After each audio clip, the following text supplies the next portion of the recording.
तुमको करनी होगी, नहीं तो तुमको देना होगा, नहीं तो तुमको देना होगा, नहीं तो तुमको देना होगा। ओ संत को, ओ संत को, उस पे आके,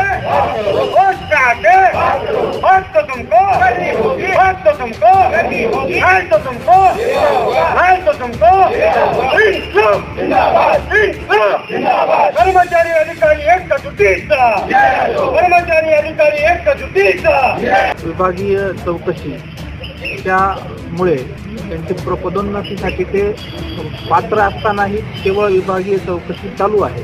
या कारणामुळे मोठ्या प्रमाणामध्ये पदोन्नत्या रखडलेल्या आहेत। म्हणजे महाराष्ट्रामध्ये इतर विभागांच्या तुलनेमध्ये औरंगाबाद विभागामध्ये याचं प्रमाण अतिशय जास्त आहे आणि या संदर्भानं जो शासन निर्णय आहे 2017चा तो शासन निर्णय हा अन्यायकारक आहे आणि त्यामुळं काही छोट्या छोट्या कारणांमुळे विभागीय चौकशी सुरू आहे आणि त्यांच्या पदोन्नत्या होत नाही आहेत। अशा पद्धतीनं मोठ्या प्रमाणामध्ये तहसीलदारांचे उपजिल्हाधिकारी त्याच पद्धतीनं या कॅडरमध्ये नायब तहसीलदारांचे तहसीलदार अव्वल कारकून मंडळ अधिकारी यांची नायब तहसीलदार आणि तसंच खालून वरच्या इतर पदांवरच्या पदोन्नत्या या रखडलेल्या आहेत आणि हा अत्यंत अन्यायकारक असा शासन निर्णय रद्द करण्यात यावा आणि विभागीय चौकशा ज्या 3 महिन्यामध्ये पूर्ण करणं क्रमप्राप्त असतानाही मागच्या काही विभागीय चौकशा तर 5-5, 10-10 वर्ष झाले त्या विभागीय चौकशी चालूच आहेत, त्यामध्ये कोणताही निर्णय होत नाही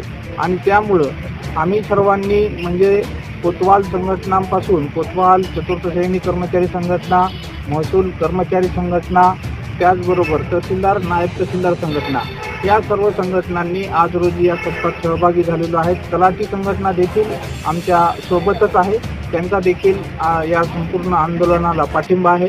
आज आणि उद्या आम्ही सामूहिक रजेचं आंदोलन औरंगाबाद विभागातल्या 8ही जिल्ह्यामध्ये चालू केलेलं आहे आणि सर्वच ठिकाणी हे आंदोलन चालू आहे।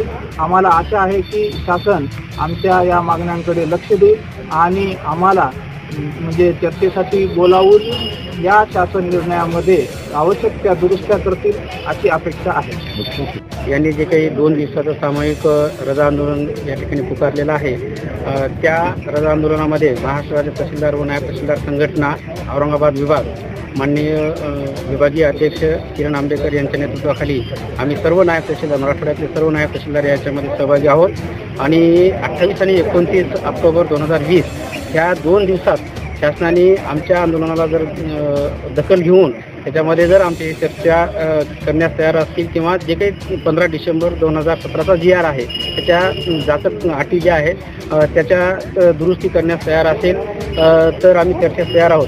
परंतु जर ते करण्यास तयार नसेल तर 20 ऑक्टोबर 2020 पासून 20 नोव्हेंबर 2020 पासून आम्ही बेमुदत संपावर जाणार आहोत आणि माझी शासनाला याद्वारे विनंती आहे की शासनाने तात्काळ जे काही चुकीचे GR आहेत त्या GR मधले जे काही चुकीच्या तरतुदी आहेत याचा व्यवस्थित अभ्यास करून तात्काळ त्याच्यामध्ये दुरुस्ती करावी। कारण त्या GR मुळे औरंगाबाद विभागातील जवळपास 28 ते 30 तहसीलदारांचे उपजिल्हाधिकारी जे की महाराष्ट्रात नाही भारतात सगळ्यात सिनियर उपजिल्हाधिकारी आहेत त्यांचं प्रमोशन पुढे झालेलं नाही।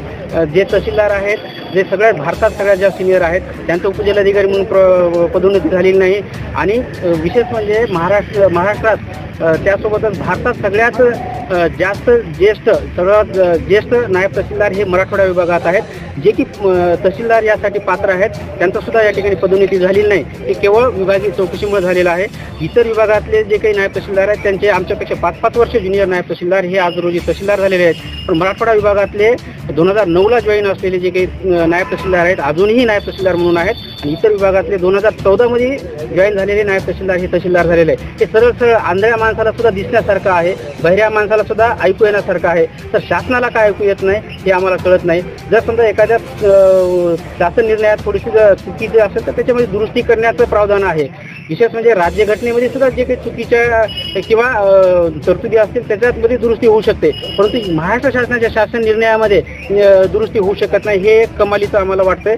तरी याद्वारे आम्हाला शासनाला विनंती आहे की तात्काळ जे काही जाचक अटी आहेत ते तात्काळ दूर कराव्यात आणि मराठवाडा विभागातल्या आधीच मराठवाडा विभाग हा मागास आहे आणि त्या मागास विभागामध्ये असलेले जे काही कर्मचारी आहेत अजून त्यांच्यावर अन्याय करण्याचं थांबवावं आणि जर समजा अशाच पद्धतीनं शासनानं जर हे केलं तर मराठवाडा विभागामध्ये चांगले अधिकारी येण्याची शक्यता म्हणजे राहणारच नाही. त्यामुळे अजून माझी पुनश्च विनंती आहे की तात्काळ 15 डिसेंबर 2017च्या जी आरमधील जास्त काठी त्यांनी तात्काळ दुरुस्ती करावी आणि आम्हाला न्याय द्यावा.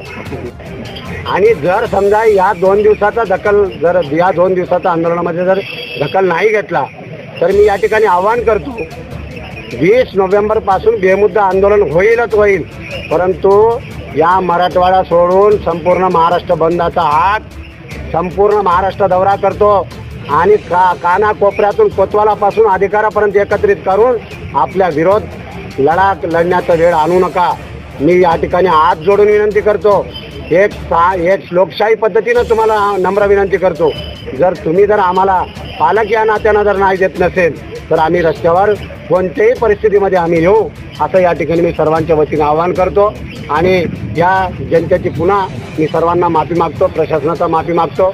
आमचा हेतू नसताना आम्हाला मुद्दामून काही कोणाचं नाव न घेता मी ठिकाणी स्पष्ट सांगतो की आम्हाला मुद्दामून रस्त्यावर आणण्याची धोरणं या सरकारचं आहे.